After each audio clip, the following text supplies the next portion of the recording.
first, now and at the hour of our death. Amen. Glory be to the Father, and to the Son, and to the Holy Spirit. As it was in the beginning, is now, and ever shall be, world without end. Amen. Forgive us our sins, save us from the fires of hell, lead all souls to heaven, especially those in most need of thy mercy. Mother of mercy, our life, our sweetness, and our hope, to thee do we cry, poor banished children of Eve. To thee do we send up our sighs, mourning and weeping in this valley of tears.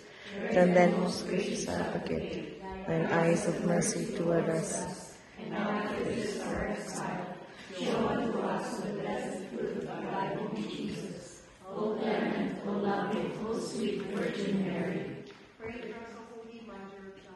That we may be made worthy of the promises of Christ. O God, with his only begotten Son, by his life, death, and resurrection, has purchased for us the rewards of eternal life. Grant, we beseech thee, meditating upon this